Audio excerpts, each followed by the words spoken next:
right, welcome everyone to another edition of Deconversion Stories. And today we're chatting with our newfound friend here, Mr. Renel, the spiritual atheist.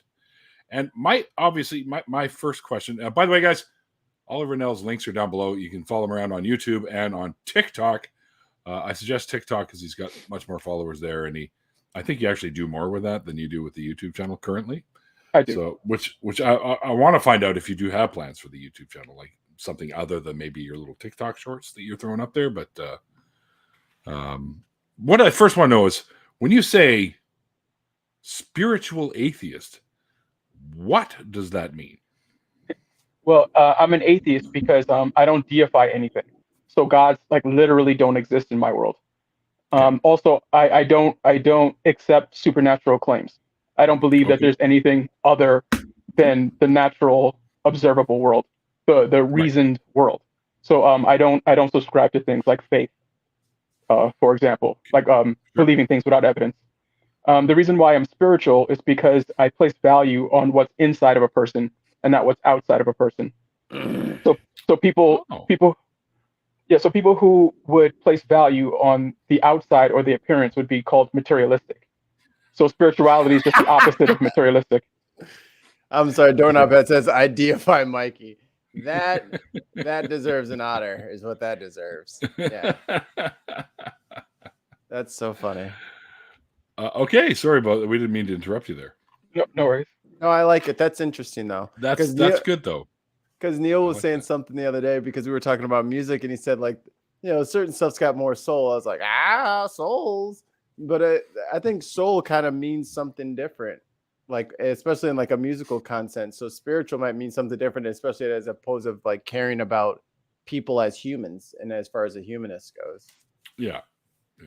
So for example, if someone were to say that who they are is a woman inside, I would say that it's spiritual to respect the person for who they are inside, and not. So it would be materialistic to say, well, your biology is this, so that's what you are.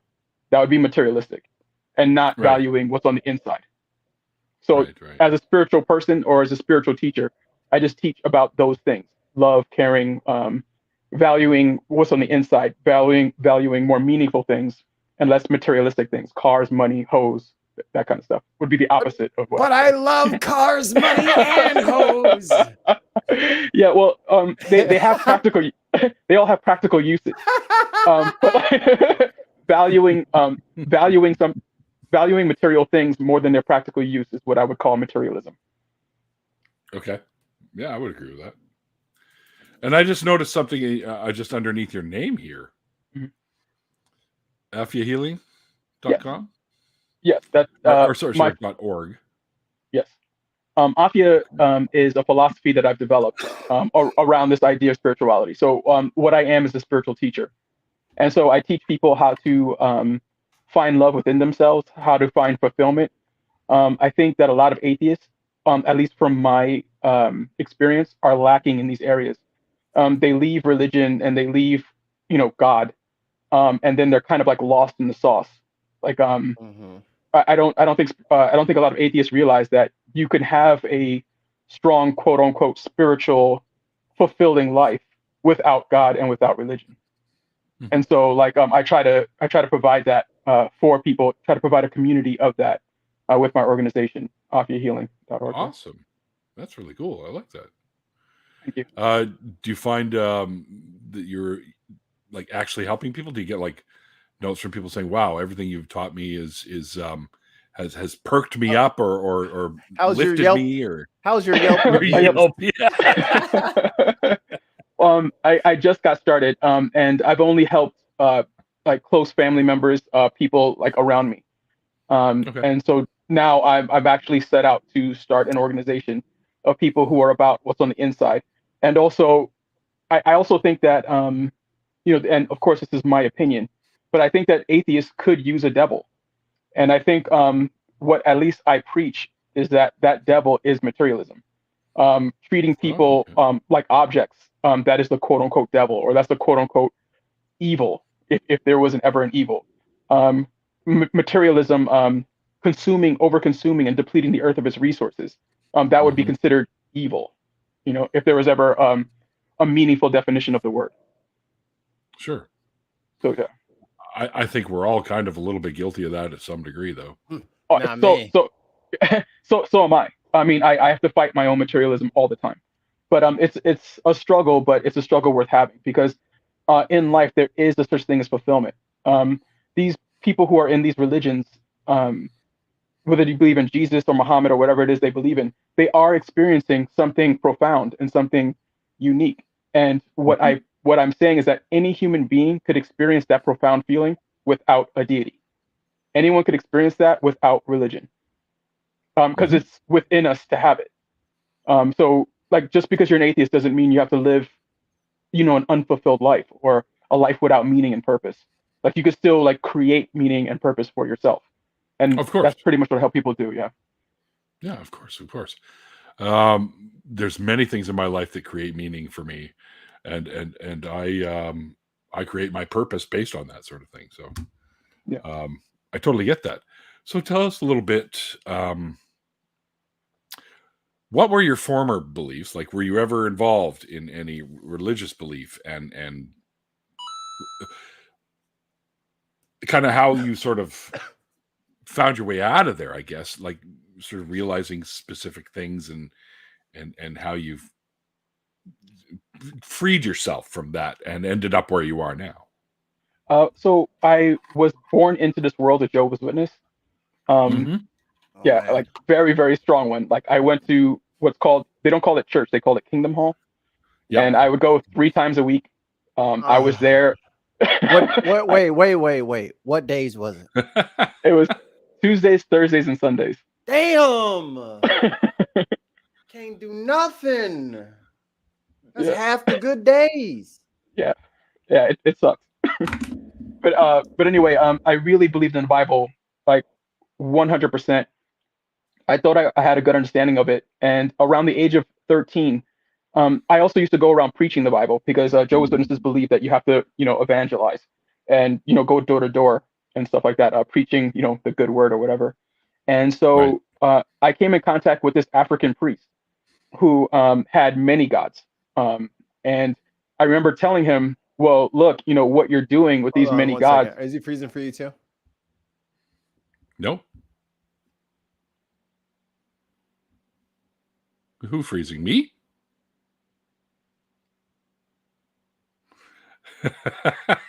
Mikey's having internet issues. Okay. Yeah, he'll be back. So carry on. Okay. So I met this African priest, and I opened up the Bible, and I was trying to show him, well, the Bible says that you're not supposed to have any idols, and so what you're doing is wrong. And then he told me the thing that changed my entire life. He said, well, I don't believe in the Bible. And at that moment, I was kind of stuck. It's like, okay, Right. like this book is meaning. I kind of knew then that this book didn't have like the superpowers that I thought it did. Okay. It only does to the people who bought into it, and I just happened to be one of the ones who bought into it. And so I guess at that point I started like searching for the quote unquote the truth, and it led me to a place. I was an atheist for a very, very long time. Well, should I slow down, or do you have any questions? Or? No. Keep going. So I was an atheist for a very long time, I would say, and then later on in my life, in about my early 30s, I had an interaction, I guess, with the universe itself, where I had an experience where the universe itself was kind of teaching me about itself. The only way I could understand that experience was that God was speaking to me. And so for a very long time, I thought that, God was talking to me, revealing this message to me of how the universe worked. And so, I wrote a book on how the universe worked. That's how I was getting the information. And so I believed that I had the truth, and I was trying to like speak this truth to people, the thing that the universe was telling me. Long story short, my partner right now, she is an atheist. And I figured like if I had the truth from quote unquote God, I should be able to convince her. And I just could not convince her that God exists. She was a staunch atheist. And I couldn't get there. Uncrackable. Uncrackable. And then I realized from that point, like what I was calling God was not God. I was using incorrect language to try to express myself. It would be the equivalent of going around saying, I'm gay, and someone saying, well, do you have a male partner? And I'm saying, no, when I say gay, I mean happy. The word I was using for God wasn't the word that's commonly used for God. So when I became an atheist, and when I decided to become an atheist, I started speaking about the same universe, but in a secular way.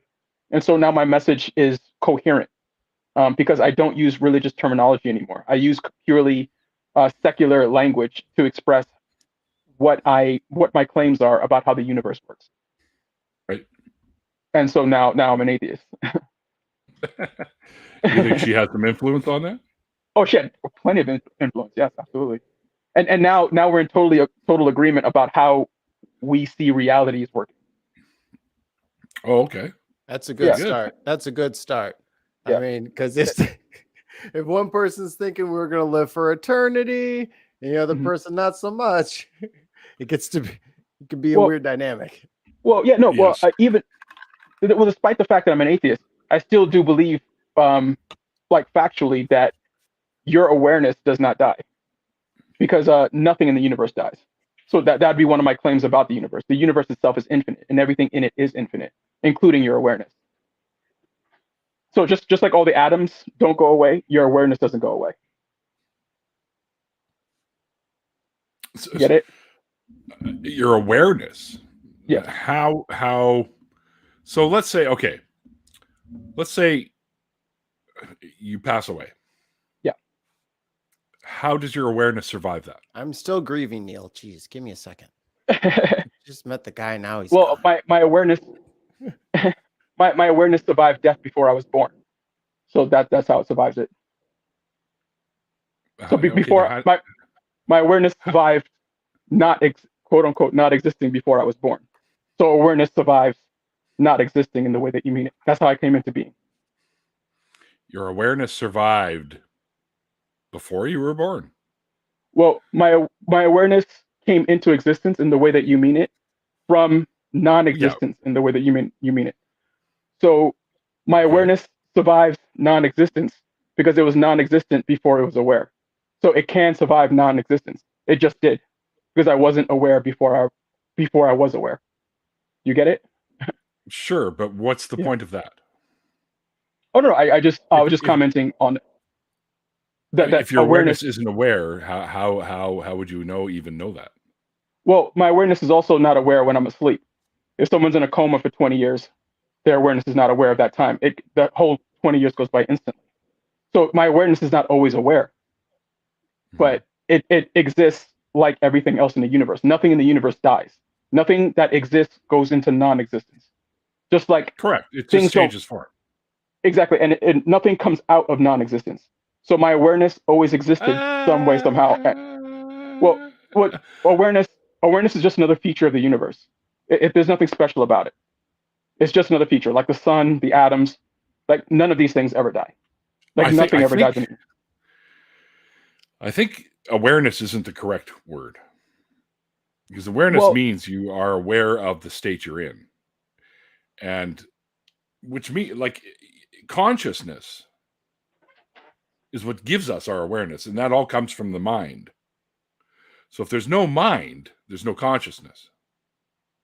Well, yes, but my claim is that the entire universe is mind. So like the entire universe is made up of the same stuff as what you're calling mind.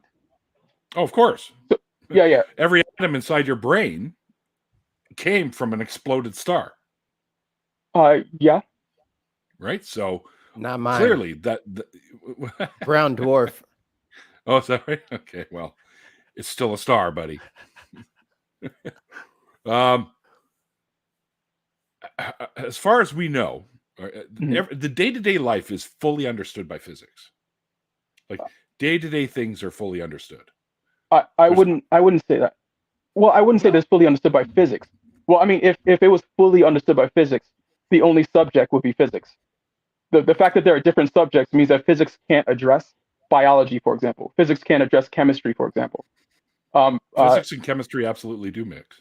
Well, I mean, I'm a chemist. there are Well, there are similarities, but if chemistry was totally understood by physics, it would be called physics. The reason why it's called chemistry is because it's something other than physics. Just like Physics biology is the basis for everything. well, that's an assertion. If you have That to really physics just like, if you got to like go get your beaker for a chemistry experiment and you got to like count it out by atoms, oh my God, you'll be there for a long time, man. It's just, this is turn on the faucet. We'll just make this chemistry as water. So I think it's just like a larger clay, you know what I mean? Like the breakdown of the breakdown. Yeah. So my claim. I'm sorry, I didn't mean to cut you off. No, it's okay. Your claim. Oh, my claim is that consciousness or awareness is at the foundation of the universe, not physics. Like physics is dependent on awareness. Awareness is not dependent on physics. That would be my claim about how the universe works. See, and I would think the opposite of that. Yeah, Because and without physics, you don't have anything. Yeah, without awareness, you don't have. So we need both. So it's not a situation where it's either or. Both work We're aware exactly now together. to understand physics. Yes, but if there was no awareness, there would be no physics. If there was no awareness, there'd be no time. No. Physics would still exist. We just wouldn't be around to notice it. Well, you're imagining that physics would exist. So, for example, the reason why physics wouldn't exist without mind in the way that you mean it is because there'd be no points in time. Like points in time are a conscious construct. Points in time don't exist outside of mind. So if you took the universe and took all mind out of it, all time would be in one place. The fact that you are experiencing one time over another time, that's a product of mind. The fact that there was a time where the solar system just had the sun in it, if there was a point in time, that means there was some sort of mind or some sort of awareness at that time for there to be a point in time. Points in time are a product of mind. In the same way, beauty is a product of mind. If something's beautiful, it's only beautiful within a mind, because beauty is a product of mind. So is time. Well, time as we know it is a product of us. Well, only time we could only know time. Space-time, which they combine them because they're one and the same. Space and time have existed since the Big Bang. Well, no, time and space only exist now. Everything only exists now. There is no past in the way you mean it. The entire universe is happening right now. Yeah, that's quantum physics. Yeah. Well, I mean, it's just the truth also. Like people have known this since the beginning of time. We experience it linearly. You're experiencing an illusion called time. You're experiencing that there's a thing called a past that's constantly fading away, and there's a thing called a future that's constantly being created. That is an illusion. Okay, so that illusion only takes place within mind. Okay, so all of time requires mind in order to exist. Just like smoke requires fire, time requires mind. If there's time, there is mind. So there was a time where there was only the sun and the solar system. At that time, there was a mind there. At every single point in quote unquote time. Wait. Whose mind was there? Well, no. When I say mind, I mean at the foundation of the entire universe is consciousness. So consciousness is the foundation of all of reality. You see what I'm saying? Because all of time, all of space, all of matter requires consciousness. It's these things are dependent on consciousness. So matter in the way that you're seeing it. Observed, yes. So yeah, it requires being observed. So at every single point, there's some sort of observer in order for these things to exist. I don't think so, because there, as far as we know, there wasn't anyone around to observe our solar system coming into existence. Well, I don't know how you're defining anyone. What is that? How are you defining it? All right. So what we're doing here is we're anthropomorphizing something. Not really. I mean, well, when you say a mind, what do you mean a mind? Because a mind requires a brain. No. Well, that's how you see it. You think that mind requires brain. Mind or like an experience is a state of being. That's how we know it's not matter. So like mind doesn't require a brain or can be contained in a brain in the same way happiness can't be contained in a box. You can't put happiness in a box because happiness I've never seen a rock happy. Well, neither have I. I Yeah, so yeah, I've never seen a rock happy. happy either. But anyway, so in the same way you can't put happiness inside of a box and contain happiness within a box, you can't contain awareness or the state of experiencing within a physical skull. Like it can't be contained. Like you can't contain happiness, you can't contain joy, you can't contain justice. Do you see what I'm saying? These things cannot be contained because they're not physical things. Like your ability. Joy and happiness are emotional states. Well, joy and happiness are conscious experiences. Okay, it's a state of being. So that's how we know they're not physical objects. Well, I mean, whatever you want to call them, we know they're not physical objects. And physical object, things that are non-physical objects cannot be contained within a physical framework. Like only physical things can be contained within a physical framework. Like non-physical things like justice, the experience of the color red, the experience of experience of love, these experiences are non-material. These are states of being that exist within the universe. Okay. Everything that you've mentioned, like justice and love and happiness, happiness is an emotional state. When you're happy, you feel happy, right? Because something triggered it, and you're now, I'm so happy because I get to go and see Ant-Man and Quantumania, let's say, like that. Oh, Brennan just went to go see that. Oh, cool. Things like justice are a construct of people. We created a justice system. We have things that we consider to be justice. It's just an idea. An idea with an idea with utility, right? Like justice. We didn't just like say, "Oh, I feel a wave of justice over me." It's just like over time we've decided that these things are just like time is something agreed upon that just for convenience sake and interacting from physical to physical, I need that Amazon package to show up at my house at a certain time. So we have time as an increment, as a utility inside the existence that we all share. Not quite. You're experiencing time, and so am I. So you and I, who are both experiencing the same thing, could talk about something. So we could say an Amazon package tomorrow at this time, and we both know what we're saying. Just like we could both say, I could say I was in love. Purpose. Yeah, I'm in love, and you're in love. And so we could both communicate how love feels. This is so sudden. Yeah. Yeah. But my point is, time, even though we could talk about it because we experience it, does not exist outside of mind. Just like love does not exist outside of mind. Love doesn't exist on the moon somewhere. Okay, it exists within mind, and so does time. But I just want to get back also to something else you said. You said we construct something. I disagree that we construct anything because I don't think we possess the free will to do anything. So everything that's going on right now is just a process of the universe. There is no you doing anything because you don't have free will to do anything. Why? Well, because everything in the universe has already happened.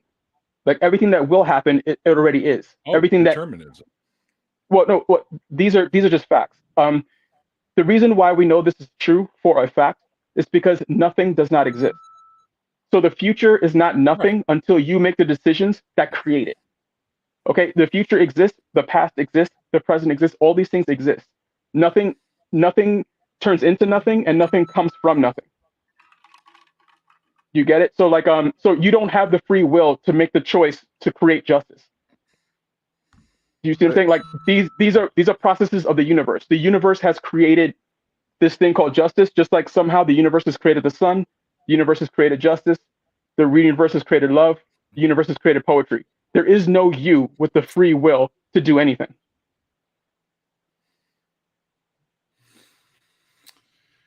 Oh boy. If I decide to think of everything in atoms only, then yeah, you're 100% right. But the weird thing is with this strange monkey brain is that pattern recognition is a son of a bitch. So I'm starting to remember what I look like, and I'm starting to remember the things that I do. So I get to kind of create and curate my own reality, and my physiology willing, it'll be whatever I want it to be. Well, just like time, it seems like time is there and we could talk about it. You think that you're causing these things to happen. You think that you have free will. Just like you're experiencing the illusion of time, you're experiencing the illusion of free will. You think that you're doing something, but in actuality, you're not. You're just experiencing it like you're experiencing time. These are all these things are illusions. They're not the truth of what's going on. These are things that you're experiencing as a human being with a functioning brain. But if I run everything through the filter of infinity, then there isn't really a utility in doing anything. Well, no. Well, purpose. Well, there is utility in doing things. All you have to do is sit there for a moment and don't do anything for a little while. Eventually, impulses are going to come in saying, "Go eat something now." Another impulse is going to come in, "Go have sex." Another That's impulse a is going to come in. function, though. Well, what I'm saying is, like, if you do nothing, you'll see how nature takes over and starts telling you what to do. So, like, you don't have to worry about But it. if I use my watch, it'll tell me I need to get off the couch and come do the show. Yeah, no, but those are concepts that are telling you what to do. You have concepts in your mind of a show, of these things, and you use these concepts to tell you what to do. Like, you've decided that the show is important, and your brain reminds you that it's important with these concepts. Go to the show now. This thing that you've said is important. Well, this show is important. Well, I've been told it's important. Very important. We're on it. That's what makes it important. Well, see, we are a process of biological process, where we are a result of biological processes. Yes, and everything you do is a result of biological processes. Even the poetry you write, even the songs you sing, even the love you feel. Because it's your brain. Well, no, there is no your brain. You don't possess a brain. Yes, I do. In the way that, well, in the way that you mean it. Just you don't possess what a brain. Other way is there to understand what our brain is? Well, what I'm saying is, like, yes, I understand that you have a brain. My skull and show it to you. Yes. So the thoughts going on in your brain, you're aware of those thoughts. You are not the cause of those thoughts. You get it? You don't have the free will to cause thoughts to happen. Just like you don't have the free will. You don't have the free will to choose a thought other than a thought that was already going to happen by your biology. You're not choosing your thoughts. You're not choosing to have one thought over another. You're not choosing to like whoever you're interested in sexually. You're not choosing to like the food you find to taste good. You're not choosing these things. These things have already been chosen. Okay.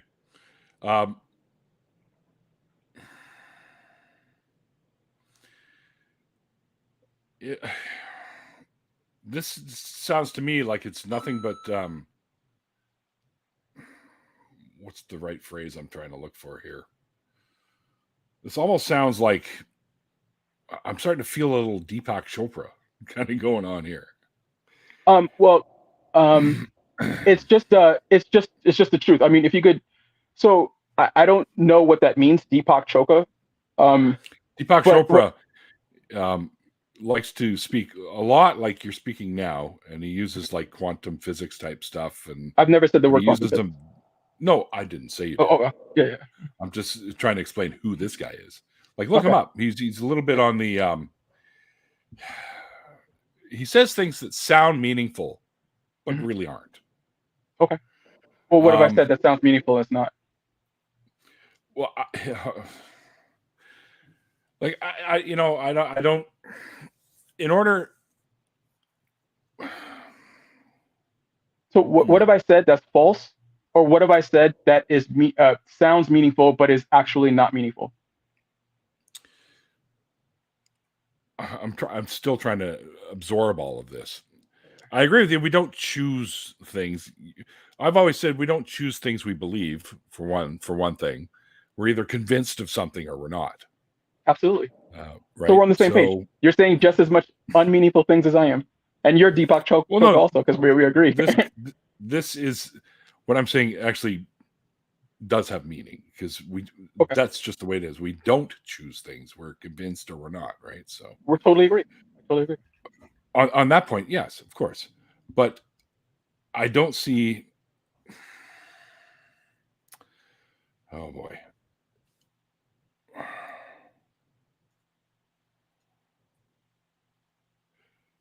What I was saying earlier, let's say, the laws of physics of everyday life, they are completely understood. The laws of physics are understood, yes.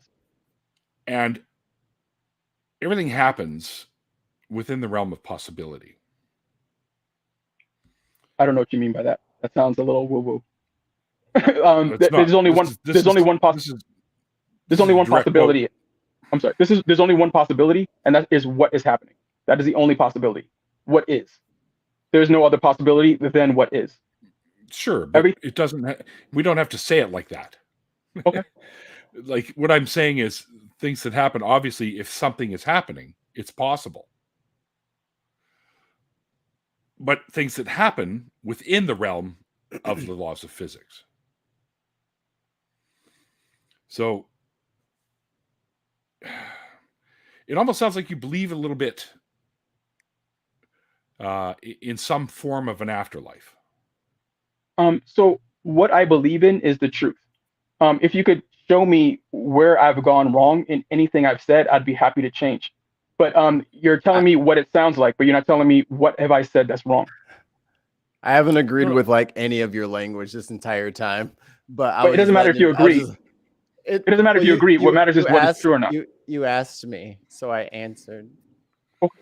Right. So and I agree. What matters is true. You didn't let me Truth matters. answer.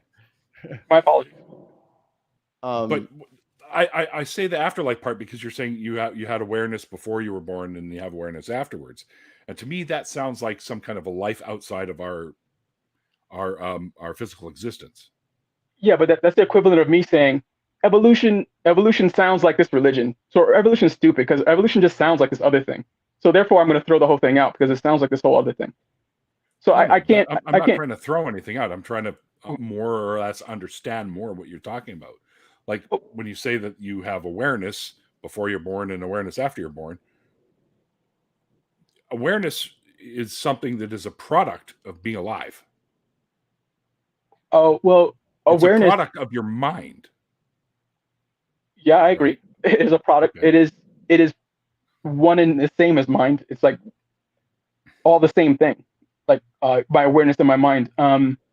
So all I was saying, I was just stating a fact.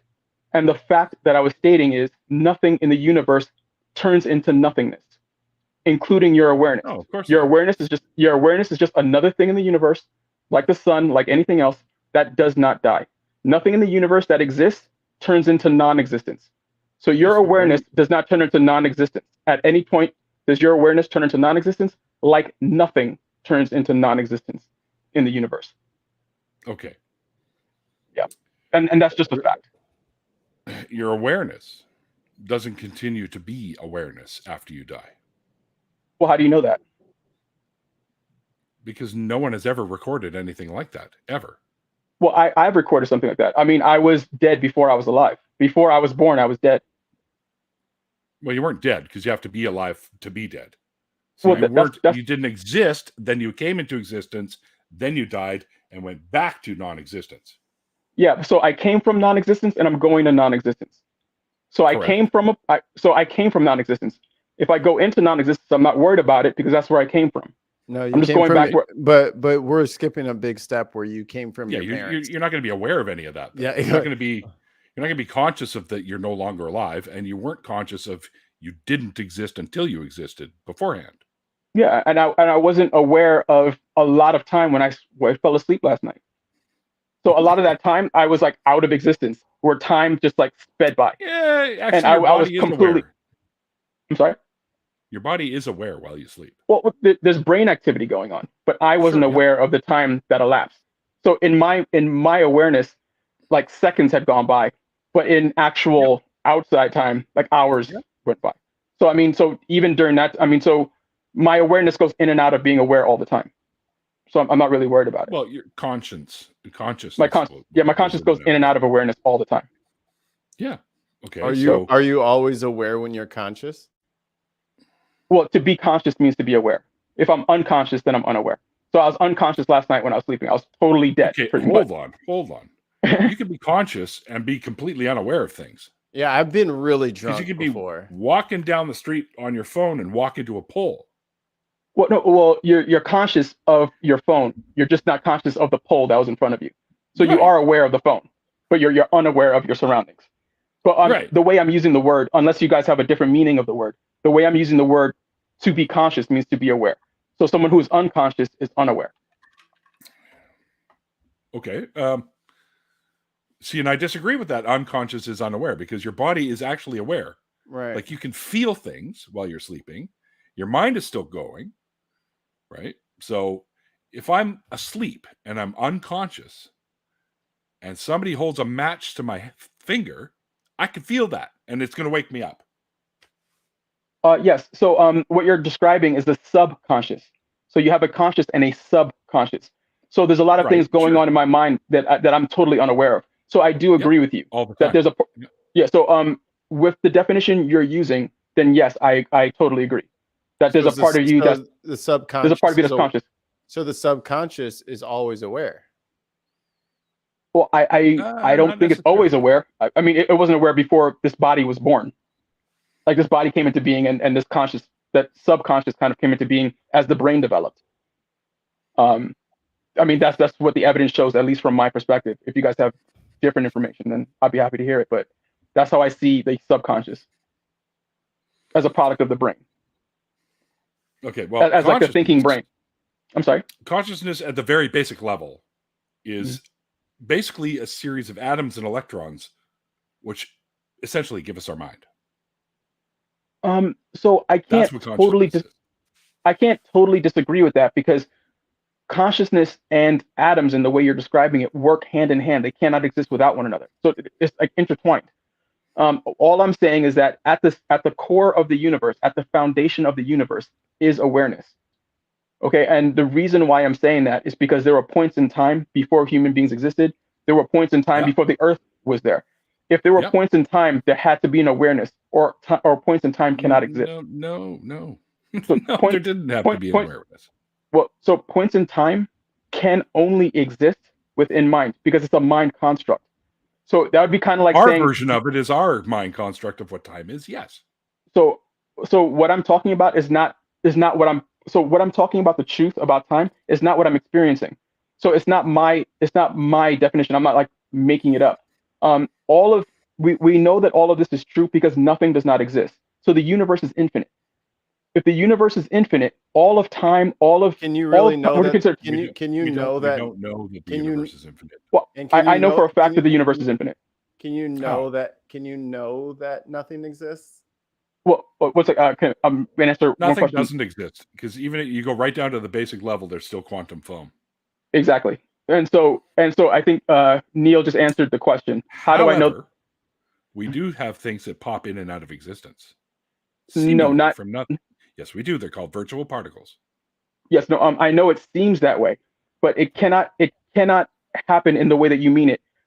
Something cannot come from something that does not exist. It can't come from that place. So yesterday I could not have been in a place from another universe through what they call a brain. So what I'm calling the universe means everything.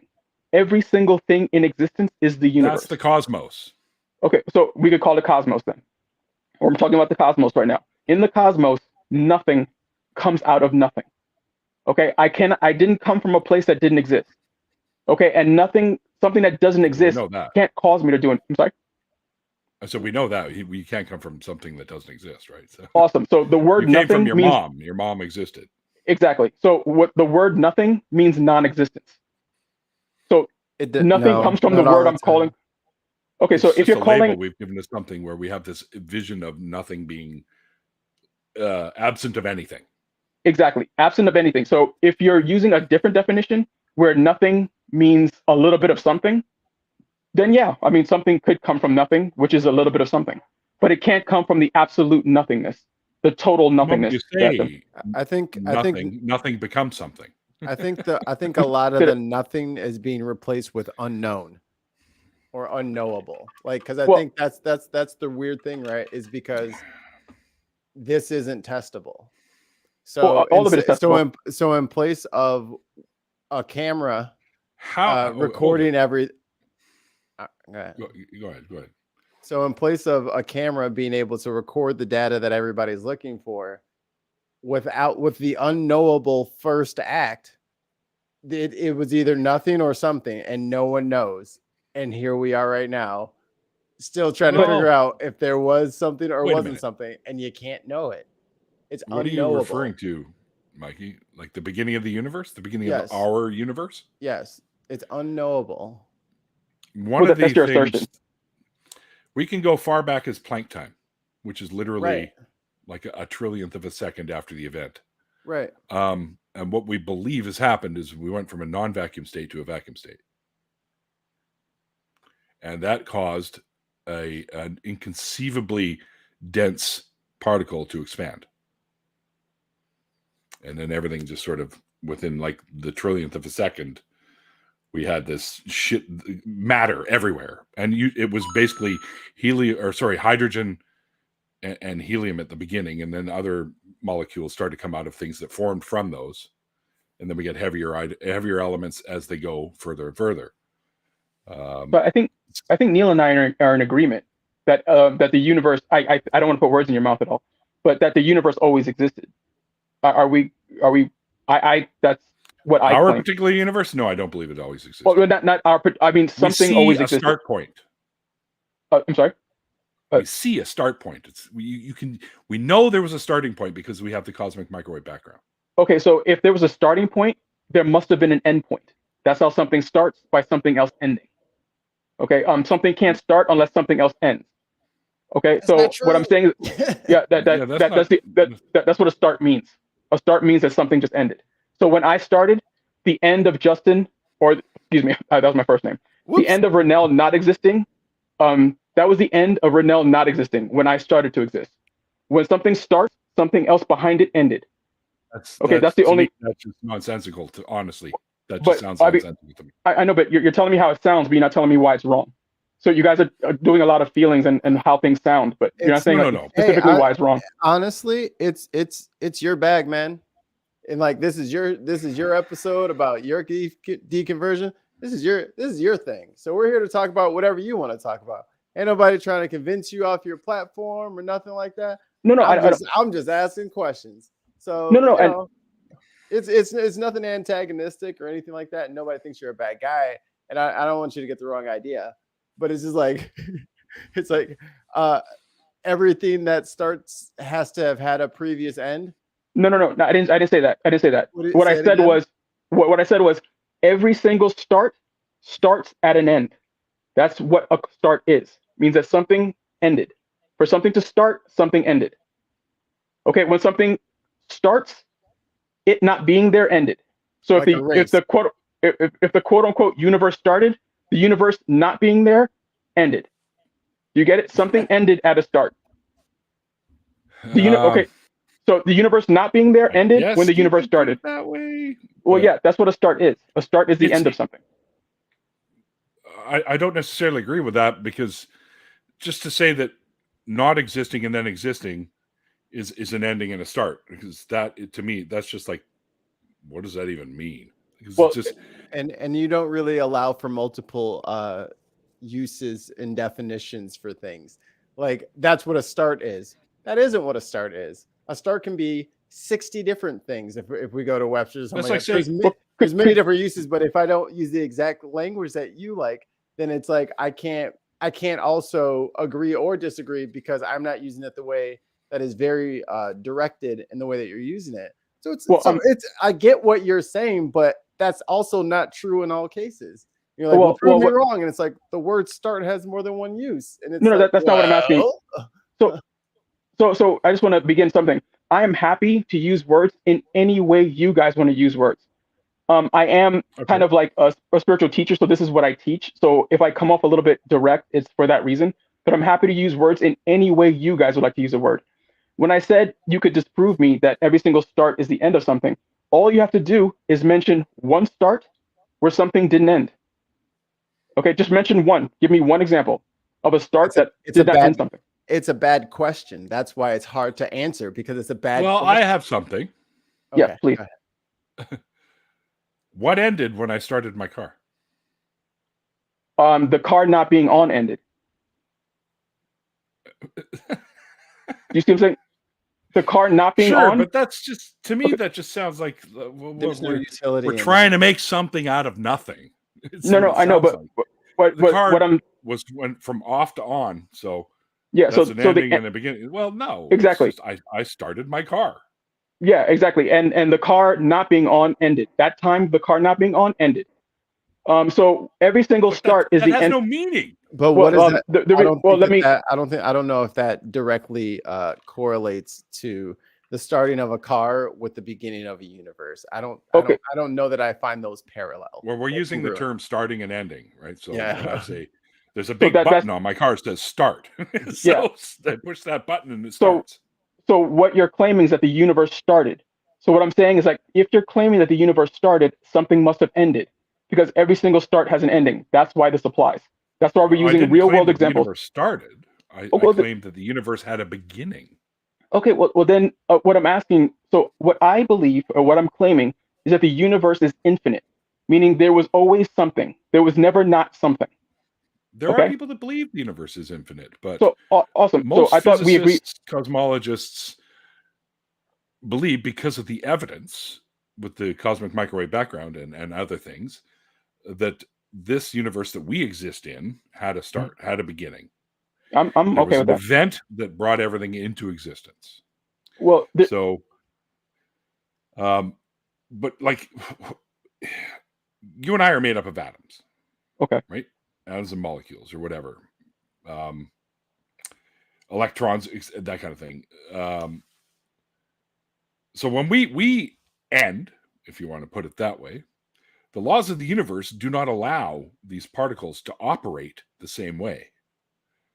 After our physical demise, they become something else. Like when you die, if you're buried, you become food, energy for the flora and fauna that you fed off of during your lifetime. If you're cremated, your atoms and electrons and molecules go back out into the universe from whence they came to make you who you are. You've got atoms and particles and molecules and shit inside you from dozens of different stars, probably local, to end up being and creating who you are. And that includes your brain too. They're also made of the same particles that were once in the heart of a star. Most of it carbon, obviously, because we're carbon and hydrogen and whatnot are some of the main ingredients in who we are. Those elements go back in one form or another to the universe. Well, so when you die, your consciousness and your brain and your awareness, if you will, ceases to be that. It just becomes the constituent particles that formed you as a human, and returns to the ground or space or whatever. I kind of think of it like if you take this powder and this powder and you ignite them, you have a certain reaction. You can ignite both powders by themselves and they make separate reactions, but when you mix them together, when atoms, when carbon, when everything is mixed in just such a way, and then it's ignited, you get consciousness, but only sometimes and not all the time. But so without that ignition and without the parts being close enough together and just like, you know what I mean? Because the same stuff, like we're not rare. You know what I mean? Like our biology isn't rare. And we don't just see like blobs of meat just coming to life on the side. Like there's a whole specified process for all of this stuff. Yeah, but I disagree that like your awareness goes away. The reason why is because awareness itself is non-material. The awareness. Oh, okay. So if something is not something's not material, it doesn't break apart because it doesn't have any parts. Okay, so it doesn't break. No, it has all the meaning in the world, because you're asking me the question like what happens to awareness after you die. So it's meaningful because it's answering the question you asked. Your awareness stops. Well, I mean that's what you're asserting. Consciousness requires a brain. It doesn't start. It doesn't start again. But that's what you're asserting. What I'm saying is you're asserting it without any kind of. That's the evidence. What I'm saying is like, what do you know? Okay, so in order for something can't go out of existence. Do we agree on that? Something that is in existence cannot go out of existence. Okay, so awareness is no. I will cease to exist at some point. Okay, no. What you're calling a you is a conscious construct. So, for example, like, and so what I'm saying is you don't. Okay, no. What you are outside of mind is just atoms, just like any other atoms. There is no you outside of the rest of the atoms that are floating around you. You are just a part of the atoms. Your conscious mind is making out a human. That's not exactly true. And that's what I was saying, that we're a special recipe of atoms that has to be together in just such a way for the awareness to take place in the first place. So I guess you guys are kind of sounding like magicians and like woo woo to me, and I'm sounding like woo woo to you, because to me it sounded like you guys are just making like grand assertions and not saying why anything that you're saying is true. Like I'm telling you why what I'm saying is true. You're just making assertions. You're not telling me why what you're saying is true. I could honestly say the same thing right back at you there, bug guy. Like what didn't I explain? Hold on. Because I'm okay, Neil. It's because what it sounds like is like you have found a new way of rephrasing everything that everybody who's probably an atheist believes, but you're pushing very strictly for your rephrasing of things that have no utility or difference than what I'm already doing. So I'm struggling to find the difference because it's literally semantics. Like we believe the exact same things, exactly the same. It's just you're saying them a lot different and then putting weight on things that I really wouldn't find important to put on the issue. So but did you consider? Go ahead. Oh, but did you consider that you're the one saying things differently? Like, why am I the one saying things differently, or why am I saying the one's thing? Like, why aren't you the one saying peculiar things? I'm speaking from my experience. Oh, absolutely. From your experience, definitely, I can see what you're saying. And I don't know. It's just the way I talk. I'm speaking specifically. I speak factually. I say why what I'm saying is true. I mean, and you're free to disagree. Just let me know where I'm going wrong. I'm happy to change anything. Like you're saying, I'm using words in this way. I literally just did that though. Well, no, you didn't tell me what. You didn't say specifically. No, you said, you saying that you don't like how things sound is not saying why it's wrong. Okay, if a religious person says I don't like the way evolution sounds because I'm not a monkey, we would call that person an idiot for saying that evolution didn't happen because of the way it sounds. This isn't really set up to be a debate. This is more of like you telling us the story of your deconversion. So I didn't come in here ready to combat you with my notepad and everything ready. So I'm not even in that. I'm not even in second gear, dude. Like I'm probably in first, using this skill to the best of my advantage. You know what I mean? Like I'm not here to disprove you. I wanted to learn about you. That's all you've been. But that's all you've been doing the entire time was kind of like heckling and kind of like challenging everything I'm saying. So now you're saying you're not for a debate. We're challenging it, of course. No, but what I'm saying is, but I accept the challenge, but you have to expect that I'm going to defend if you challenge me, I'm going to defend what I'm saying. Okay. And you're calling it debate. Okay. Let me ask you this. Yes. And I really have the utmost respect. I'm not trying to. I'm not mad. I mean, no one's mad. What? Yeah. Okay. Cool. What? Mm-hmm. You're saying you're speaking the truth. Yeah. I mean, hopefully you guys would see that. I mean, did I say anything false? Or what did I say that was false? It's not necessarily truth or false. You're speaking to what you believe to be true. And I'm speaking to what. I'm speaking to what is true. Like what I believe is irrelevant. Like 2 + 2 = 4, whether or not I believe it. Like the sun is hot, like grass is green, the sky is blue. Like these things happen regardless of my beliefs. Except so the fact that so that's not the truth. Well, you just lied to me. Well, yeah. So I told one lie. You guys got me. You guys got me. Language is important because you got me. If only a Sith deals in absolutes, my friend. Only a Sith. So what I'm asking is, how did you determine that what you're speaking about is actually true? Good question. How did I determine? I use logic. I mean, it's blatantly. Logic doesn't necessarily lead us to the truth all the time. Logic leads to the logical explanation, not the truth.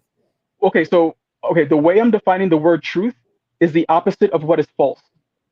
Okay, so what led me? What truth is. Yeah, exactly. So what led me to the truth was me speaking the opposite of what is false. That's why I keep on asking you guys. Tell me what I said. But there's more than one false thing. So how are you the opposite of all things false? No. Hang on. What kind of in order to say things like some of the stuff you're talking about, like awareness is always existent. The universe is aware. Like what kind of level or what level of scientific study have you done to know this? Well, I don't know what you mean by scientific study. Could you define that? The sciences, okay, we've got physics, you've got chemistry, you've got psychology. We've got science does not come to truth. So when scientists come to an idea, Okay, it's called a hold on theory. a It's not second. called the truth. What do you mean? Like, Hold it. Whoa. A theory in science is the highest echelon anything can be. I agree. So why don't they call it the truth? So That's science, the science. semantics The words reason, thing no, it's not again. semantics. It's not So if semantics. they call it, So a just theory, but you want it to be called truth, and you say, "Ha, you no, should have called it truth," and then it would completely. count.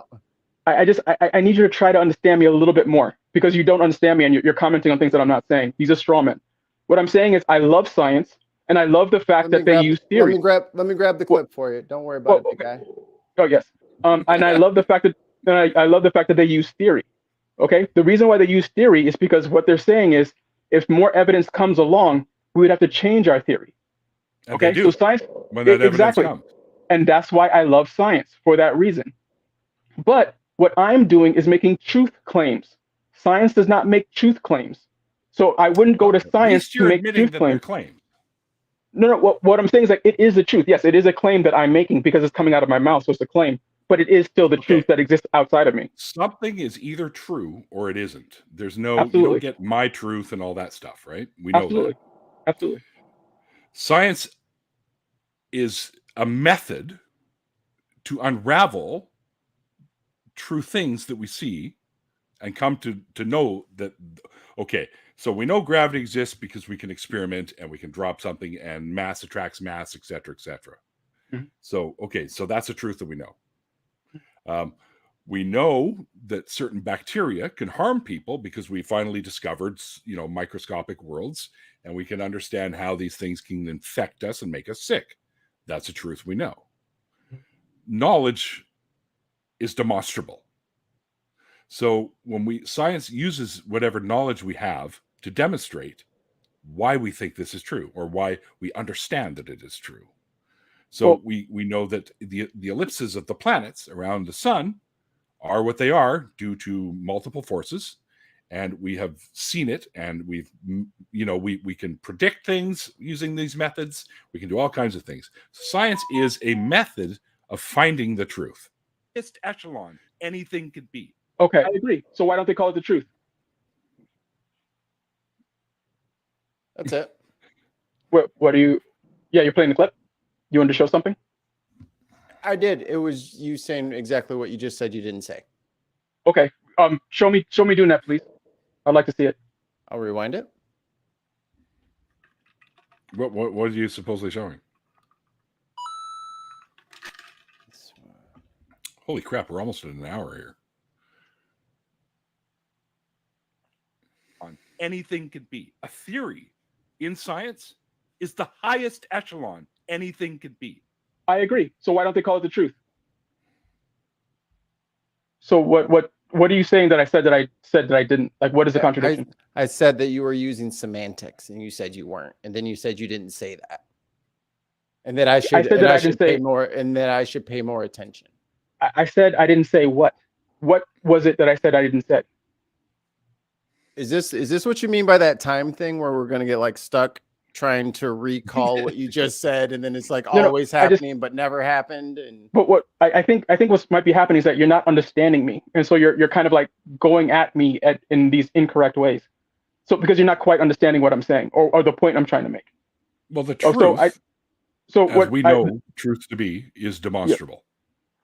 Well, I think Neil, the way this began is because Neil asked me what science background do I have or what science do I use.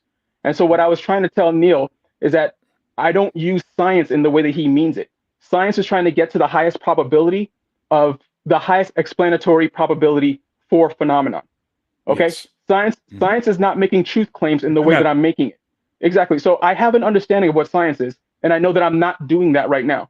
When I say that something is the truth, that's not something that scientists say. Okay, so this is not science. This is just scientists do say something is the truth from time to time. I understand that. Like they could personally look at evidence and say this evidence makes me believe that something is true. Okay, so there's scientists and people just like us. This evidence demonstrates and gives us the knowledge that it's true. Yes, but I mean it's kind of like a humbling thing that science does by calling it theories and not the truth. What they're trying to do by that, by calling it a theory, is saying that if evidence came to the contrary, we would change it. Okay, right. So they're not saying Oh, correct awesome. theory. So, and that's why science is something different than what I'm doing. So all I'm trying to do here is explaining the difference between me and a scientist. Okay, so I'm trying to explain what science does, and I'm trying to explain what I do to show that the question that was asked, what type of science do I do, is not a good question, because that's not the field that I'm in. Okay, I'm in the field of truth. Things that are true because they cannot be false. Okay, that's how I know that what I'm saying is true. 1 + 1 = 2 because that cannot be false. There's no other way for it to be. You're saying? So, for example, the truth itself exists. The truth exists because it can't be false that the truth doesn't exist. That's how we know for a fact that the truth exists. Do you get it? Yeah, we know truth exists. Awesome. That's what I'm saying. We know So falsehood exists. okay, so that was just a long-winded way of me answering Neil's question about the science. So I don't need science. I don't need science in the way that you mean it to understand the truths of the universe. So, if a form of evidence Mhm. came to light Yes. that demonstrated something you believed to be true was actually false, would you change your mind? Absolutely. I've changed my mind multiple times. I was a theist preaching God up until like maybe a month or two ago, or like very recently, until I became an atheist. So I'm happy to change that's why I keep on pleading with you guys to show me what did I say that was incorrect, or what did I say that was false. Because I'm happy to change if you guys could show me that something I said was false. I'm not married to any of this. Okay, fine, fair enough. That's good. That's good. That's a good way to be. Yeah. I think I guess I don't understand why you feel like awareness is something that is constant when it is a result of biological processes within your brain. Well, I think that everything is constant. So not just awareness. I don't single awareness out. Awareness is just a thing in the universe like anything else. So everything in the universe. Constant, though. Well, what I'm saying is like not everything in the way that computer, it's no longer on. I know that's what your eyes are seeing, because your eyes are seeing temporal time going by. That time that you're seeing is what's called an illusion. We can go to anyone. Einstein said it too. The past, the present, the future is just a stubborn illusion, I believe the quote goes. So this is not just Renel talking. Like most physicists, most people that you might look up to, understand that all of time all exists all in one time. So there is no, it does not exist anymore in the future in the way that you mean it. The objective truth does not work that way. It works that way in our brains. Somehow in our brains is creating this illusion that there's a time and actual something truth is objective, though. Actual truth is objective, correct. So in the actual truth, nothing goes in and out of existence. Things do go in and out of existence in our experience. So I was born one day, I'll die one day, you're going to turn off your computer, you're going to turn on your car, you're going to turn off your car. All these experiences are happening within this illusion called the human brain. Within that illusion called the human brain, all these things are happening. Well, yes, it is, because it's not it cannot be true if the universe is infinite.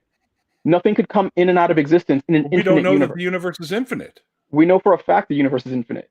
because and I think you would know this also. Well, because That's universe. what I said. Okay, so the way we know for a fact, the way we know for an absolute fact that the universe is infinite is because nothing does not exist. The only thing that could stop the universe from being infinite is if nothing did exist. Because that's the only thing stopping the universe from being infinite. If there's no nothing, then something goes on forever. Somebody in the chat made had an excellent question here. Yes. So you believe that all time exists at the same time? Yes, all time is now. Yes. Right, past, present, future. And I don't have a problem with that because quantum physics leans in that direction. So do you expect to change your mind again in the future? Absolutely, I expect to change my mind in the future on many things. And I had an awesome past. And before I was on the show on the past, I had a great dinner in the past. That doesn't exist anymore. If you expect to change your mind at some point in the future because time exists all at once, then you don't possess the truth. Because you had to change your mind. Well, no. I'm not going to change my mind on objective truths. Objective truths are always true. I change my mind on what I call myself. I change my mind on what I want to eat. I change my mind on what I want to wear. Do you believe the things you believe now are objectively true? Okay, so the things that I believe that cannot be false will always be true. So the universe being infinite, that could never change because there's no. We don't know that, dude. We don't know that. By we, you mean you and your friends. But what I'm saying is like science does not know that. Well, I wouldn't. One of their propositions, but it's not known. No, okay, but I don't know what you mean by known or how you think someone can know something. It's not. It's not a point of knowledge. Okay, so what I'm saying is that I don't know how you're defining knowledge. I do know that the universe is infinite. But how do you know that? Okay, I know it because it can't be false. It cannot be true. That is word salad. No, it's not word salad. Let me explain it very carefully, because you guys are making lots of accusations about me, and I hope you allow me to defend myself from these accusations. Now you're claiming that I'm using word salad. We're the chillest dudes ever. Well, I understand, but chillest dudes ever. Awesome. I just hope I could get a chance to defend myself from these, like, I would consider very harsh accusations that I'm just doing word salad and that I'm not actually saying something. It sounds like it. I didn't say you asked us. You did ask us to tell you when we disagreed. So then every time we do it, we're attacking you. It's like no, I don't feel attacked, and I hope that you guys continue to challenge me. What I'm saying is that when you guys challenge me, I hope you also give me a chance to defend myself. So for every challenge, I hope I get a chance to defend. It's your show, brother. It's your show. Awesome. Thank you. You got your own block of time. We're a little over, but it's all good. Okay, so the word salad that I was just accused of using, what I said was it cannot be false that the universe is infinite. That it cannot be false. We know that it cannot. Okay, we know that it can't be. Okay, so what could stop the universe from being infinite? Would you mind if I asked you that question, Neil? What stops the universe from being infinite? What thing stops it? I have a question before he answers. I have a question.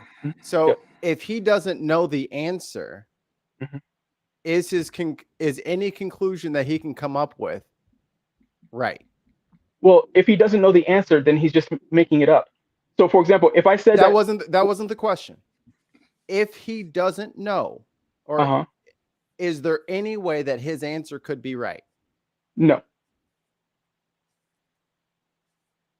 But no, but whether or not he knows, he's not right. Okay. But go ahead, please. I need to ask you something. Are we talking about the observable universe? We're talking about the universe. As I hope we're using cosmos. I'm sorry, you said cosmos.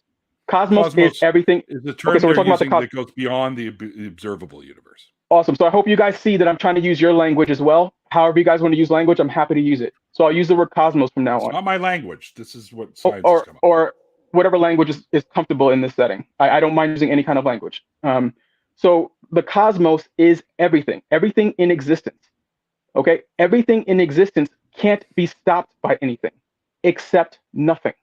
Nothing is the only thing that could limit the universe or limit the cosmos. Nothing doesn't exist, though. We already said exactly. So there's no boundary to the universe. There's no boundary to the cosmos. So there is a boundary to the universe. There's no boundary to the cosmos.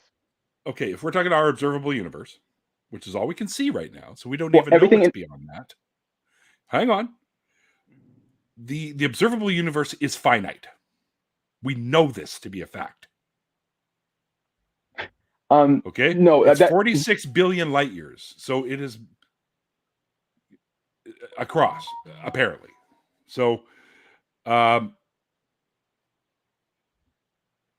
here. The observable universe is finite in that it hasn't existed forever. It extends 46 billion light years in every direction from us, from our point. Which you could be on any planet and it would still be the focal point that everything extends from. While our universe is 13.8 billion years old, the observable universe reaches further since the universe is expanding. The observable universe is centered on us. And that's not like we're the center of the universe. It's just everything we see extends out 46 billion light years. So there was a beginning point for the universe at around 13.8 billion years. That's when some people call it a singularity. A lot of people don't like that term, but whatever. It's from a non-vacuum state to a vacuum state, everything expanded, and we have what we have now, and it's continuing to expand. So there is a finite end to our observable universe. Yeah, but that's not what I'm talking about. If you're describing or defining the universe in that way, then that's how it is defined. Well, or how it's defined, I'm wrong. You're right. That's how it's defined. That's not what I'm talking about, though. What I'm talking about is what you refer to as the cosmos, not the observable universe. I'm talking about the cosmos. The cosmos, by the way I remember you defining it, which I agree with, is everything in existence. Everything in existence is the cosmos. So it doesn't matter what you can and cannot observe. A blind person could still know this. You see what I'm saying? A blind person doesn't have to look at the universe to understand what I'm saying. Everything in existence is the cosmos. Is not infinite. It does not. It's continually expanding. Okay, so what you're talking about, that's like saying I'm not infinite because I'm expanding, or yeah, I agree with you. What we're observing with our eyes. Not infinite. So what we're observing with our eyes is part of the illusion of time and all of those things that we just talked about. It's not so for example, you ever heard physicists say that time is illusion?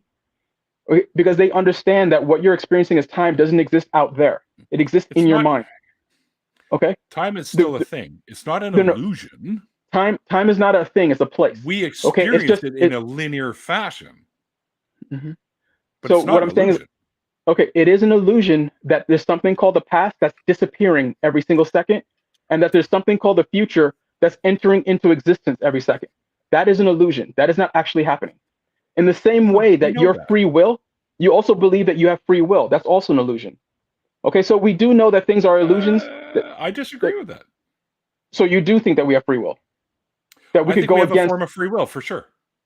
A form of it. Can we go against our biology? Can I choose to not to? Why would you go against your biology for free will? If let's say I chose, if I can't go against my biology, then I'm just a biological puppet. So that's exactly what I think I am, a biological puppet. You're saying that I'm something other than a biological puppet, that I could kind of go against my biological programming.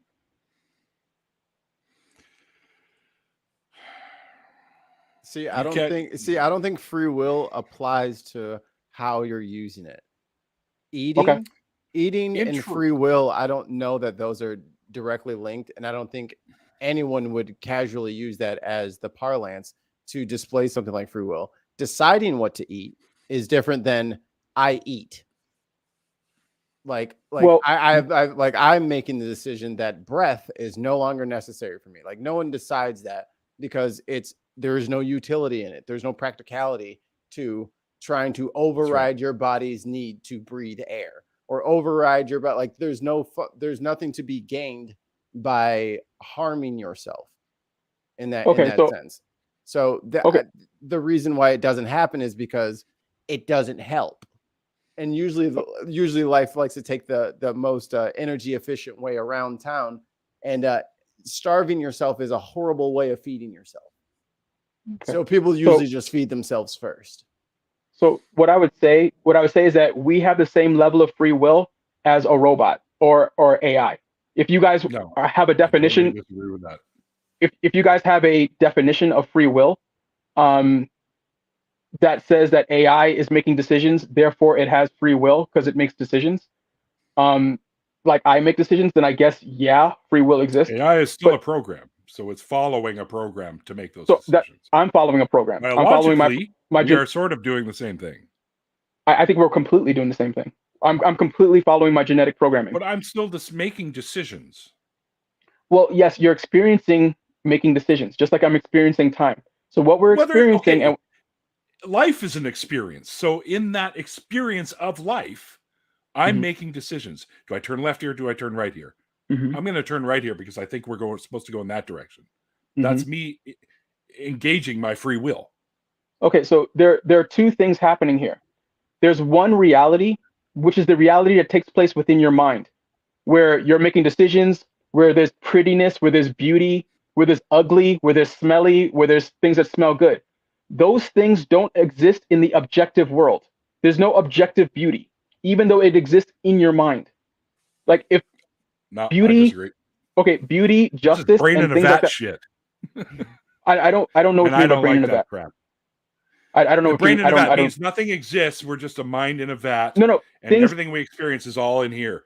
Okay, so to a degree there's some rightness to that, but that's not what I'm saying. Just we're experiencing it. That's not what I'm saying. What I'm saying is that what goes on, quote unquote, out there is different than what goes, quote unquote, in here. What goes on in here and what goes on out there are two different things. Yes. Okay. Then that's all I'm saying. Like so your experiences aren't what's going on out there. We're talking about two different things. When you talk about time, when you're talking about time, and when you're talking about free will, that goes on within your mind. Okay. Outside of the mind, everything has already happened. You don't have any free will. Everything you're going to do is you've already done it. You're not making choices. You're just blowing in the breeze. You're experiencing choices that you're not actually making. I think. Well, then who's making them? Well, I mean, we could go to that question in a second, but like, you get what I'm saying? Well, no. Who's making the choices? Well, reality itself works this way. Even so if this is time happens all at once. So the same thing, And the same thing in that. I'm still making those choices. No, you're not. You're experiencing choices being made. You're not making them. Bullshit. Okay, so we have to explain I'm experiencing the choices being made that I made. Okay, so I also could be in the desert and experience a mirage. Okay, we experience lots of things that aren't true. We experience plenty of things that aren't true. So just because they're mirages. So what I'm saying is just because you experience something doesn't make it true. A lot of people experience the hand of God. A lot of people experience Buddha. A lot of people experience Muhammad. Your personal experiences don't make things true. Do you see what I'm saying? So just because you experience it, doesn't hold any weight. Yes, it does. Well, I mean, it does to you, and it does to me because I like you and you're a good guy. So I like to hear about your experiences. What I'm saying is like an objective truth. Here, let me show you something. You can experience things, and your brain can be playing tricks on you, and that's why people think they have these things with God, right? It's an illusion that's created in your brain. So is time, those kinds and of so is your. But the experience of me picking up my cup and saying, "Fuck, this is some great water. This is delicious water. Some of the best water you can get on the planet that we have here." That's my experience. I just had a nice sip of water, and it's an experience that I just demonstrated happened. I chose to pick up my cup and make that demonstration. No, you didn't demonstrate that. What I just saw was this is a demonstration. No. I didn't get to see your experience. I saw. You just did virtually. No. You told me about your experience. I didn't see it. Okay. So what you're. No. I cannot see your experience. You can show me a cup. I'm seeing a cup, but you can't show me your experience. Do you see what I'm saying? So I did not show you me having an experience with. No. You can tell me about your experience. You can tell me about it. You're and witnessing. I could choose to believe. No. I could choose to believe that you're experiencing thing. Okay, but a lot of people don't believe that. Say, for example, animals have consciousness, and so that's why you have animal crew. I know, There's but different levels of consciousness. I know, but let's not. You're asserting a lot. Okay, what I'm saying is like, despite the fact that these animals, this is known shit. Okay, no, it's not. It wasn't known all the time, right? I mean, a lot of people don't agree with it. So despite the fact that fire until we discovered it. Despite the fact that something is conscious and showing awareness. So, for example, when I go to the hospital, a lot of times doctors don't think Black people feel as much pain as white people, and so they don't prescribe them pain. They don't prescribe them pain medication like they do white people. But hey, I'm experiencing. Don't I show you signs of experience? No, I know, but because hold it. So what I'm saying is, what do you understand the point I'm making? Like I think you have to try to understand the point I'm making. What I'm saying is like just because I don't know. I'm what I'm saying is done. just I can't believe that they would do that. That's crazy. Yeah. I mean, it happens, and there it's are sad that it happens out there. Yes. Yeah, it happens. But what I'm saying is like just because you're demonstrating what you think is clear signs of awareness doesn't mean that everyone agrees with it. Okay, so what I'm saying is I do agree with you. I do agree with you. But what you're saying is not sounds like objective evidence that everyone agrees to. I show signs of awareness. I show signs of pain. But some people may think, well, no, he doesn't have that pain because of maybe his skin color or maybe for multiple other reasons. So what I'm saying is like all you can do is tell me that you're experiencing something, and I could choose to believe you or not. So I'm choosing to believe that you are experiencing the cup of water, and you're choosing to make free choices. I choose to believe your words, but I can't see your experience. No, because you're not looking through my eyes. Exactly right. So that's my only point. No, I can't. So you haven't shown me evidence of your experience other than I choose to believe the words coming out of your mouth. Well,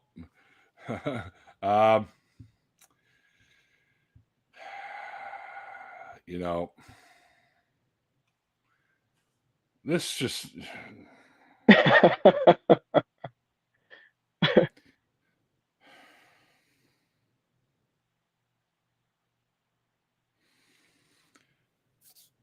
As a scientist myself, as I'm a chemist is what I do. I do have some physics as well, but not to the degree of like somebody like Neil deGrasse Tyson or Sean Carroll, who's one of my personal favorite physicists. All I can do is talk about the things that we know. Because I don't talk about things we don't know. I mean, it's fun to speculate and make predictions with mathematics to come up with what's probable. because that's another part of what science is and does. It makes predictions using math and whatnot. But it sounds like what's being attempted here is trying to strip away all the amazing things that science can do for like foofy kind of but wishy-washy kind of stuff. Like, and all I know is there are things I can demonstrate to be true. Okay. And I really don't care about things that I can't demonstrate to be true. What did I say that was wishy-washy? Well, it's not. Some of the things, like I don't even know how to describe this. Okay, so let me just be clear. It sounds woo-woo, like kind of like. Just like evolution sounds crazy to Christians. I mean, but just because it sounds crazy doesn't make it false. I mean, it sounds like a very crazy concept. Sure. Yeah. So me sounding crazy doesn't mean anything if we can't point out where I'm going wrong. And I would say the reason why it can't be pointed out where I'm going wrong is because I'm not going wrong.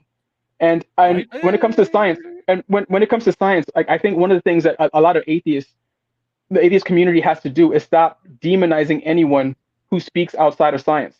Just because I speak outside of science doesn't mean I hate science, doesn't mean I'm trying to destroy science. I love science. I mean, so I don't have to be the enemy. Yeah. Like just because won't like evolution say the same thing. Yeah, well, what I'm saying is like everything I've said has been factual. I've said the reasons why they're facts. Really. It could not be. Well, I mean, what didn't I? You're just saying that they're facts. No, okay, well, what did I just say that was a fact and I didn't explain? Well, the universe is infinite, you said. Yeah, and I explained why it is because it doesn't have but any. We don't know that. Okay, no, I don't know who you mean by we. Okay, I do know that. And the reason why I know that. How do you know that? I'm going to explain to you right now. Because scientists in the field have struggled with that for centuries. Yeah, I know. Maybe they don't know what I know. I mean, just because they didn't do it doesn't mean I can't do it. Okay, we can't go, but they didn't do it, so you can't do it. You see what I'm saying? I don't live by their standards. I didn't say you can't do it. There might be a way to find out. So okay, so now it's time for my explanation on how I know it for a fact. The reason why I know for a fact that the universe goes on infinitely is because there's no barrier that could exist. Anything that exists would be part of the cosmos. If it exists, it's part of the cosmos. Okay? The only thing that could be a barrier to the cosmos is non-existence. Because non-existence doesn't exist, the cosmos just keeps on going with no barrier. Because no barrier could exist to the cosmos. That is simply how we know the universe is the cosmos is infinite. I mean, it is just that plain and simple. It's almost like saying the only barrier to the cosmos is Thanos. Okay, we don't think Thanos is out there existing. That means that the cosmos goes out infinitely because we know Thanos doesn't exist. In the same way Thanos doesn't exist, nothing doesn't exist to prevent the universe from going on infinitely. Well, our universe is finite. Well, the word you're using is universe. What I'm saying is existence itself. Everything in existence goes on infinitely. Whatever word you want to call that, you can call it. We can call it everything. Not in this universe. Well, let's forget the word universe. Every molecule particle came into existence at one point. It was all in dense thing of matter that expanded and created all these particles. Things that came into existence, even more particles. Things that came into existence in the way that you're describing, yes, did happen in a mind, in a temporal mind. No, not in a mind. Well, what I'm saying is that Renel didn't always exist, and Renel came into existence. So yes, in that way, you're right. Okay, that is one way to look at it. That is correct. It's what the observable science is. Okay, yeah, I know, but not everything. Just because you experience something doesn't make it true. Okay, what we know for a fact. You're misunderstanding. I'm not saying we experienced it. We observed it. It's observable. Oh, okay, observe means experience. No, the word observe and observing. Yes. Okay, you can't. You're experiencing what you observe. When you observe something, it sounds like you're trying to take things away from the scientific method. I know, but what it sounds okay, but what it also sounds like, but what it also sounds like is that you're demonizing me for going against the science industrial complex. If I demonize anything, but what I'm saying is what we know to be the case. No. When you say we, you mean you and a handful of other people. Okay, Not a Other handful. people run. So for example, in Asia, in Africa, in South America, they know things. Okay, and they don't wait for this handful of people you're calling we to know something in order for them to know it. So like there's no like we who are the gatekeepers of knowledge, who until they know it, No. none of us could know it. So what I'm saying is that I could know Let things me put it that this way. There is knowledge to be had. Mhm. Science is the method to find that knowledge. all knowledge of the universe. It's out there. Well, Whether or not we no, develop ways to discover it is another matter. well, then the way to discover things is with science. You're saying that the method of science The discovers scientific all method knowledge. is the best method we have so far. Like historians don't use a scientific method. Like there's lots of things that don't use a scientific method to come up with. Historians are talking about things that already happened. No. What I'm saying is like they The come up evidence is to. there for it. No. I understand, but they don't use a scientific method to come up. So the evidence for the universe being infinite is already there. So we don't need the Is it? scientific method. Then why is there debate about that? Because people don't know what I know, and that's why I'm out preaching the word. And once people hear it and they understand the fact based, I mean, the only thing that's happening right here is just the disbelief that I could possibly say something. But there's no meaningful reason why I'm wrong. There's no meaningful. This is where you're going wrong. You said, you know what I'm saying? Where in my calculation did I cross? Did I forget to cross a T, or did I not dot an I? Like, where am I going wrong?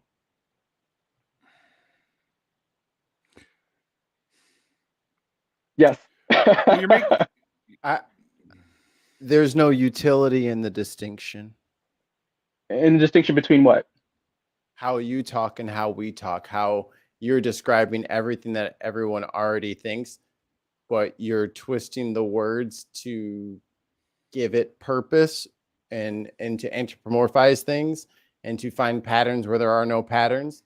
And I think someone outside of your bubble of thought has obvious and I think fair objections with making the distinction when there is so little utility versus what we already have.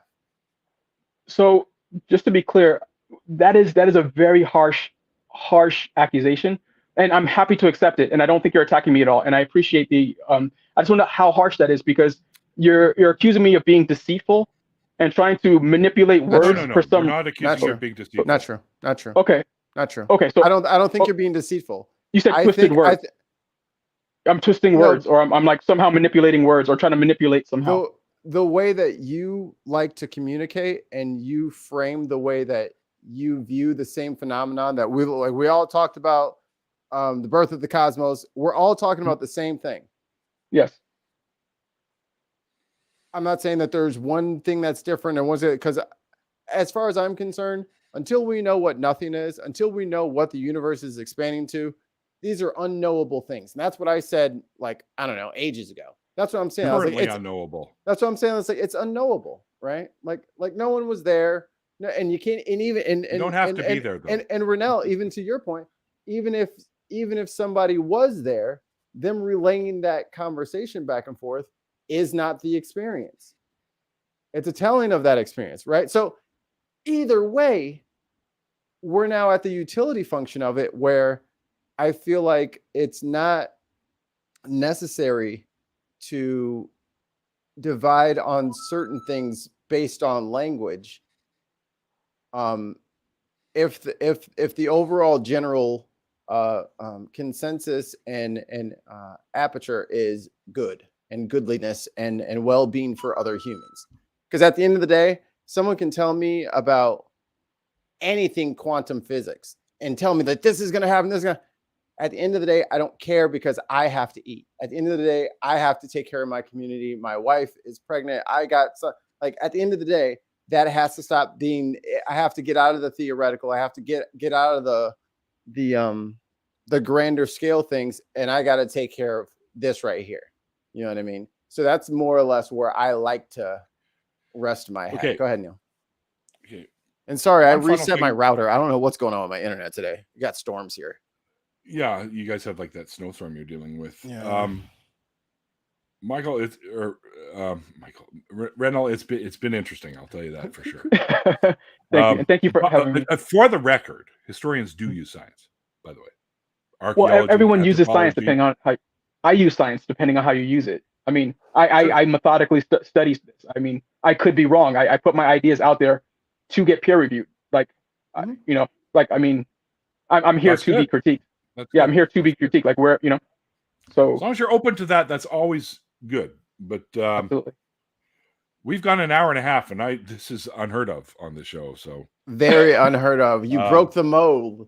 No one predicted this. There's no predeterminism on this show, baby. We might go an hour and 45 next week. Who knows? Tune in next week on Dragon Ball Z. And I'm done. anyways, but I do want to thank you for coming and chatting with Mikey and I, Renel. It's been interesting and fun for sure. Absolutely. And thank you very much for having me. Our pleasure. I still like you. I don't hate you. Okay, No, cool. I don't hate you guys. It's not about that. This is all. Yeah. I hate Neil. Yeah, he totally does. I've been moving my logo over 1 pixel every week until eventually he's just to cover over gone. mine. Just to push him off on the edge of the You map. see, and that's the funny thing is just to try to get him to like know. me. I even bought some of his fucking merch. But you know, Wow. See, put it on, Neil. FYI, And the folks, spell will be complete. because I don't want to be a jerk anymore. I now include Mikey's SoundCloud in all of our description boxes too, so you can go and check that shit out as well. Check my funky tunes, y'all. Yes, but there will be an after party, guys. So if you want to be involved in the after party, just let us know. And thanks for hanging out there in the chat. It's been an interesting ride tonight. The first time. Little different from what we normally do. You kind of went through your deconversion really quickly, and then we got into all the wonders of the weirdness and stuff like that. But yeah, I mean, on some of these things, I guess we'll have to agree to disagree. But that's a whole other ball of wax, as they say. But yeah, Bring us home, Neil. Come on. thanks to my patrons and our members. If you want to be a member, you can click the little join thing below there, and you can help support the channel one of those ways. Show me your thumbs. It's all appreciated, man. It's all appreciated. Yeah, show me the thumbs. And yeah, until then, guys, like I always say at the end of the interviews, like the late, great Christopher Hitchens once said, it's called faith because it's not knowledge. And we'll see you guys next time. Bye. All right, thank you.